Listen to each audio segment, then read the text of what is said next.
Hanamkonda centenary Baptist church ఆస్తులు కొల్లగొట్టే కుట్రలు జరుగుతున్నాయని నిరసిస్తూ సిబిసి సంఘం అధ్యక్ష ప్రధాన కార్యదర్శులు క్రిస్టఫర్ రూపెన్ ఆధ్వర్యంలో హన్మకొండ సిబిసి నుంచి రోడ్డు వరకు ర్యాలీ నిర్వహించారు. మిషన్ ఆసుపత్రి వరకు చర్చి ప్రతినిధులు, పాస్టర్లు, సభ్యులు శాంతి ర్యాలీ నిర్వహించారు. అనంతరం మిషన్ ఆసుపత్రి వద్ద ఆందోళన చేపట్టారు. చర్చి ఆస్తులను కబ్జా చేయాలనే కుట్రలను కొందరు ముమ్మరం చేశారన్నారు. ఇందుకు కొందరు ఇంటి దొంగల సహకారం కూడా వారికి లభిస్తుందన్నారు. అమ్మటం జరిగింది. మాకు తెలిసిన వెంటనే మేము దాన్ని ఆపడానికి నెల్లూరుకు కూడా వెళ్ళి ఆపడం జరిగింది.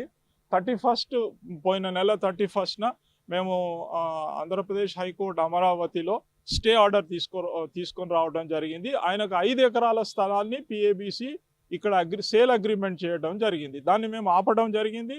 ఇప్పుడు ఇది యాక్చువల్గా మా పొజిషన్లో ఉంది, చర్చ్ పొజిషన్లో ఉంది.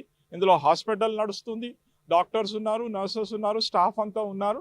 కానీ ఇది మాది అని వాళ్ళు మా మీద దౌర్జన్యానికి రావటం జరిగింది.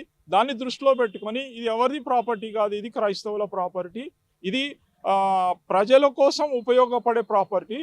దీంట్లో జరిగే సంస్థ చారిటబుల్ ఇన్స్టిట్యూషన్స్ అన్నీ కూడా ప్రజలకు ఉపయోగపడాలనే ఉద్దేశంతో మేము దీన్ని చేపట్టడం జరిగింది. మరి ర్యాలీ కూడా తీయటం జరిగింది. చర్చ్లో దీని స్పందన చాలా బాగా ఉంది. ఎందుకు స్పందన ఉంది అని అంటే ఇది మిషనరీలు కొన్న స్థలం కాబట్టి ప్రాపర్టీస్ ఏవి కూడా కబ్జా కాకూడదని మా యొక్క చర్చ్ సెంటినరీ బాప్టిస్ట్ చర్చ్ దాన్ని బాగా ఆలోచన చేస్తూ ఉన్నది. మాకు చాలా కోట్లాది రూపాయలు ఖర్చు అవుతున్నాయి దీన్ని కాపాడాలంటే. వాళ్ళ నెలసరి వేతనాలు అయితేనేమి, అడ్మినిస్ట్రేషన్ అయితేనేమి, స్కూలు, రీచ్, తర్వాత హాస్పిటల్, వీరన్నీ కూడా కోట్ల రూపాయలు ఖర్చు అవుతున్నాయి. ఈ కోట్ల రూపాయలు ఖర్చు పెడితే ఈ కోట్ల రూపాయలు మేము బయట తీసుకొని ఉంటే మాకు వేరే మంచి మంచి ల్యాండ్స్ మాకు సెంటినరీ బాప్టిస్ట్ చర్చ్ పేరు మీద వచ్చేటి. కానీ మేము ఆ దృష్టితో చూడట్లేదు.